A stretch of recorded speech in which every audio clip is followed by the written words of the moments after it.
আসসালামু আলাইকুম। আজকে আমি একটা রেসিপি নিয়ে হাজির হয়ে গেলাম। সেটির নাম হচ্ছে চিত্রকূট মিষ্টির রেসিপি।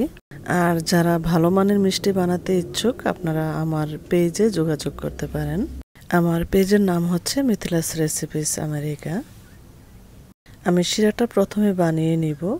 আমি চুলায় একটা প্যান বসিয়ে নিয়ে এর মধ্যে আমি প্রথমে 1 কাপ চিনি দিয়ে দিলাম আর 300 ml পানি দিয়ে দিলাম। আমার মনে হচ্ছে শিরাটা একটু কম হবে, সেজন্য আমি আরও 1/4 কাপ পরিমাণ চিনি দিয়ে দিলাম, আরও 1/4 কাপ পরিমাণ পানি দিয়ে দিয়েছি। এখন চিনিটাকে নেড়ে আমি বলক উঠিয়ে নেব। যখনই বলকটা চলে আসবে, ফার্স্ট বলক চলে আসার পর থেকে আমি 5 মিনিট ঘড়ির কাঁটা ধরে জাল করব। শিরাটাকে আমি 5 মিনিট ধরে জাল করে নিয়েছি। এখন চুলাটাকে অফ করে আমি ঢেকে চুলা থেকে নামিয়ে রাখবো। একটা বাটিতে আমি 30 গ্রাম ময়দা নিয়েছি। এখন আমি এর মধ্যে প্রথমে 1 চা চামচ পরিমাণ ঘি দিয়ে দিলাম। ঘিটা দিয়ে আমি ময়দার সাথে ভালো করে মিক্স করে নিব। আর আপনারা ঘিয়ের পরিবর্তে এখানে তেলও ইউজ করতে পারবেন, কোনো সমস্যা হবে না। আমার ঘিয়ের পরিমাণ একটু কম হয়েছে, তাই আমি আরেকটু ঘি দিয়ে দিচ্ছি। এখানে আমার প্রায় আধা টেবিল চামচের মতো ঘি লেগেছে। ঘিটাকে ময়দার সাথে ভালো করে মিশিয়ে নেওয়ার পর এরকম হয়েছে দেখতে। এখন আমি এটাকে একপাশে সরিয়ে রাখবো। তারপর এখানে আমি আধা কাপ ছানা নিয়েছি। আমার আধা কাপ ছানায় 100 গ্রাম হয়েছে। ছানাটাকে আমি 2-1 মিনিটের মতো এইভাবে একটু মেখে নেব। আর আপনাদেরকে আমি একটু ছানাটা দেখাচ্ছি। দেখুন আমার ছানার মধ্যে কোনো ধরনের দলা নেই, একদম স্মুথ হয়েছে ছানাটা আর সফট হয়েছে।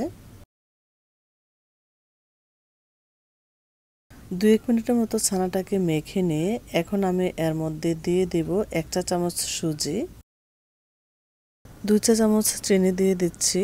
আর এখানে আমি নিয়েছি 1 টেবিল চামচ পরিমাণ মাওয়া অর্থাৎ ক্ষীর। ক্ষীরটাকে আমি একটু এইভাবে মেখে নেব যেন এর মধ্যে কোনো ধরনের গুটি গুটি না থাকে। আমি একটু ডলে নিচ্ছি, একদম স্মুথ করে ডলে নিতে হবে যেন কোনো ধরনের দানা দানা না থাকে। আপনাদের কাছে ক্ষীর না থাকলে আপনারা এখানে 2 টেবিল চামচ পরিমাণ গুঁড়া দুধ ব্যবহার করতে পারেন। ক্ষীরটাকে ভালো মতো ডলে স্মুথ করে নিয়ে এখন আমি ছানার সাথে দিয়ে দিচ্ছি। তারপর দিয়ে দিচ্ছি এখানে আমি 2 চিমটি পরিমাণ এলাচ গুঁড়া। এখন এই সব উপকরণগুলো আমি 2 থেকে 2.5 মিনিটের মতো একটু ভালো করে মিক্স করে নেব। অনেকেই কমেন্ট করেছেন আমি বেশি দুধ দিয়ে ছানা বানাই, আমি যেন 1 লিটার দুধ দিয়ে ছানা বানিয়ে আপনাদেরকে দেখাই। আমি চেষ্টা করব নেক্সট ভিডিওতে আপনাদেরকে 1 লিটার দুধ দিয়ে ছানা বানিয়ে দেখানোর জন্য। আর মাওয়া বা ক্ষীর কীভাবে বানাতে হয় সেটার ভিডিও আপনারা পেয়ে যাবেন খুব তাড়াতাড়ি। ছানাটাকে ভালো করে মিক্স করে নিয়ে এখন আমি দিয়ে দিচ্ছি সেই আগের থেকে মেখে রাখা ময়দাটা। তারপর ময়দাটাকে আমি আবারও ছানার সাথে ভালো করে মিক্স করে নেব। ছানাটাকে ভালো মতো মিক্স করে নেওয়া হয়ে গেলে এখন আমি সবশেষে দিয়ে দিব বেকিং সোডা। এখান থেকে আমি 2 চিমটি পরিমাণ বেকিং সোডা দিব।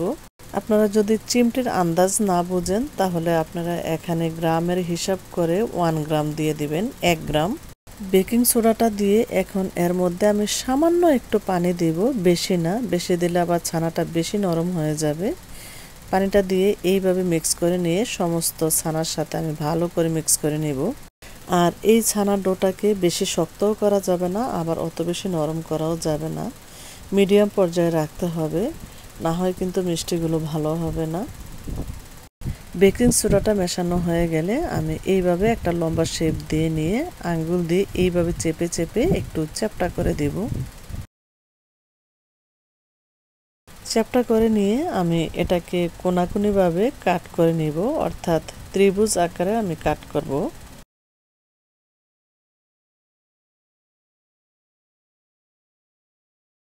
এই যে সাইডের 2টা অংশ দিয়ে আমি ছোট একটা গোল মিষ্টি বানিয়ে নিব। আর এই যে দেখতে পাচ্ছেন এইভাবে আমি কেটে নিয়েছি। এখন আমি একটা সার্ভিং ডিশে উঠিয়ে নিব এগুলো ভাজার জন্য। আগে গোল মিষ্টিটা বানিয়ে নিচ্ছি, তারপর সার্ভিং ডিশে নিয়ে আমরা সরাসরি চুলায় চলে যাব। চুলা একটা প্যানে আমি তেল বসিয়ে নিয়ে হালকা গরম করে নিয়েছি। এটা বেশি গরম করা যাবে না, খুব হালকা গরমে দিতে হবে। যখন মিষ্টিটা দেওয়ার পর এরকম ছোট ছোট বুদবুদে উঠবে, তখন বুঝতে হবে আপনার তেলের গরমটা একদম পারফেক্টলি আছে। এরপর একটা একটা করে প্রতিটা মিষ্টি তেলে দিয়ে দিতে হবে।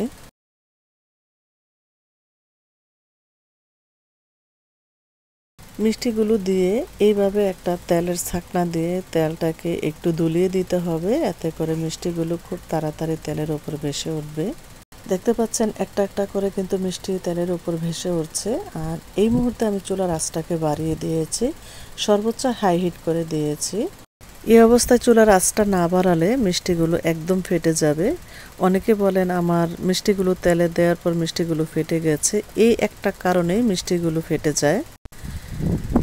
দেখতেই পাচ্ছেন মিষ্টিগুলো ফুলে কিন্তু একদম ডাবল হয়ে গেছে। আর আমি একটা একটা করে উল্টিয়ে দেওয়ার চেষ্টা করছি।